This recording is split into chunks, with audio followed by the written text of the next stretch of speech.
सभी को राम राम। बहुत ही इंपॉर्टेंट अपडेट आपको देने वाले हैं, क्योंकि कल जितने भी देखिएगा बड़े ट्रेडर और एफआईआई पोजीशन बनाएंगे वो इस डेटा के बेसिस पे ही बनाएंगे, और आप ऊपर के लेवल पे ट्रैप ना हो, ये भी बहुत इंपॉर्टेंट है। क्योंकि ये पर्टिकुलर अपडेट पूरे मार्केट का मूड और माहौल पूरी तरीके से डिस्टर्ब कर सकती है। क्योंकि अब हम लोग बात नहीं कर रहे हैं, ना तो फेड की बात कर रहे हैं, ना तो ईसीबी की बात कर रहे हैं, अब हम बात कर रहे हैं आरबीआई की। और सबसे बड़ी बात है कि हमारे मार्केट ने जो ऊपर के लेवल पे 2 दिन अपने आप को लिटिल बिट होल्ड किया है, और जिस तरीके से आप यूएस मार्केट देख रहे हैं वो क्रैश हो रहे हैं, डाउन जा रहे हैं, तो वो चीज़ डोमेस्टिकली अगर कोई डेटा खराब आता है तो बहुत ज़्यादा इम्पैक्ट करेगी। क्योंकि अभी देखिएगा जो मेन डेटा खराब आ रहा है वो अमेरिका के लिए आ रहा है, और डोमेस्टिकली हमारा जीडीपी का डेटा बहुत अच्छा आया था, इसलिए हम अपने आप को थोड़ा सा सर्वाइवल मोड पे रखे हुए हैं। लेकिन अगर हमारा डोमेस्टिक डेटा कोई ख़राब आता है तो इट मीन्स ये बहुत ही ज़्यादा डिस्टर्ब करेगा पूरे के पूरे मार्केट सिनेरियो को। तो आपको पता होना चाहिए डेटा कब आने वाला है।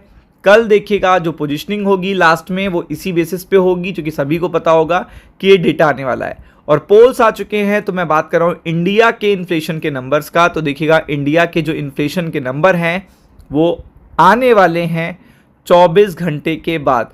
और सबसे बड़ी बात है कि पोल्स अब देखिएगा हाई क्वालिटी पोल्स जो हैं वो पूरे गूगल पे ट्रेंड होने लगे हैं, क्योंकि सभी जानते हैं कि ये पर्टिकुलर वॉर 100 डेज पूरे कर चुका है। मतलब 100 डेज से कंटिन्यू है। 28 फरवरी को स्टार्ट हुआ था और आज आपको पता है 10 जून है। तो ऐसे में आपको पता है कि इंडिया जो अपना पूरा एनर्जी इंपोर्ट करता है, तो उसके लिए कितना ज़्यादा डिफिकल्ट है अपनी महंगाई को कम करके रखना। क्योंकि आप पता है जब आप एनर्जी इंपोर्ट करते हो तो आपका ट्रांसपोर्टेशन अपने आप उस पर पूरी तरीके से डिपेंडेंट हो जाता है, और अगर एनर्जी के प्राइसेस बढ़ते हैं तो देन आफ्टर दैट देखिएगा ट्रांसपोर्टेशन और भी ज़्यादा बढ़ जाता है, जो रिफ्लेक्ट होता है इन्फ्लेशन के नंबर में, और जिससे देखिएगा महंगाई की दर बढ़ती है, और महंगाई की दर बढ़ रही है तो ब्याज दरों को टाइट करना पड़ता है।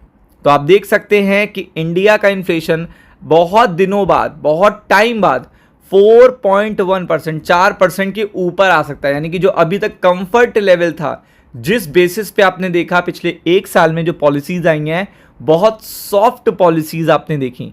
मतलब जो आरबीआई की मॉनेटरी पॉलिसीज आपने देखी, बहुत सॉफ्ट देखी हैं आपने।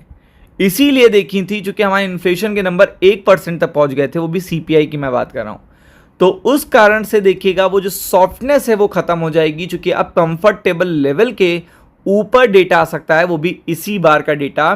तो आप देख सकते हैं यहाँ पे जो पोल्स हैं वो ये कह रहे हैं कि ब्रीच कर सकता है 4% का जो मिड टर्म देखिएगा मिड पॉइंट टारगेट था आरबीआई का, उसको ब्रीच कर सकता है for the first time under the revise CPI series.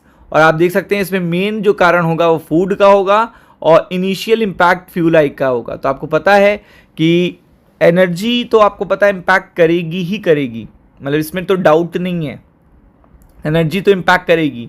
Rising food prices और समथिंग देखिएगा, ये सारी चीज़ें आपको पता है ट्रांसपोर्टेशन पे डिपेंडेंट हैं। एलपीजी और सारी चीज़ें भी देखिएगा, रेस्टोरेंट्स, होटल्स, उन पे भी देखिएगा काफ़ी बड़ा असर पड़ा है। और आपको पता है कि अप्रैल के महीने के कंपैरिजन में जंप काफ़ी ज़्यादा होगा, बड़ा होगा जंप। और आपको पता है इसके बाद देखिएगा अलर्ट मोड पे आ जाएगा आरबीआई अपनी पॉलिसीज़ को लेकर, और ये मार्केट खुद ही भाप जाएगा। तो सभी को पता है डेटा अगर ख़राब आने वाला है तो कल उनकी जो पोजीशनिंग होगी थोड़ी सी उसी बेसिस पे होगी, और परसों इसका इम्पैक्ट पड़ेगा। और यहाँ पे जो डेटा कलेक्ट किया गया है वो 16 इकोनॉमिस्ट ने किया है, 16 इकोनॉमिस्ट हैं। हालांकि ये मत सोचिएगा कि केवल मिंट के पोल में ऐसा देखने को मिल रहा है, रूटर के पोल भी देख लीजिए, ब्लूमबर्ग के भी पोल देख लीजिए, सब में बताया जा रहा है कि 4% के ऊपर इन्फ्लेशन के नंबर आ सकते हैं। और यहाँ पे कुछ लोग तो एक्सपेक्ट कर रहे हैं 4.4% भी आंकड़ा डाला जा सकता है। और अगर आंकड़ा ये जाता है तो बहुत ख़राब बात होगी, और कहीं मार्केट की एक्सपेक्टेशन से भी ख़राब 5 के आसपास अगर नंबर आ जाते हैं, जो कि कोई बड़ी बात नहीं होगी, तो आप ये समझ लीजिएगा कि फिर तो देखिएगा मार्केट सेटबैक पे आ जाएगा। क्योंकि ये चीज़ बहुत ही इंपॉर्टेंट है, आपको पता है ये सीधा इम्पैक्ट करेगी। जैसे जीडीपी के नंबर ने बचा रखा है वैसे ही इम्पैक्ट करेगी। ये अपडेट देखिए कब आने वाला है, 12 जून को, कल 11 जून है, कल इसके हिसाब से देखिएगा लोग पोजीशनिंग करेंगे। 12 जून को ये डेटा आने वाला है, तो इसके लिए प्रिपेयर्ड रहिएगा। राम राम।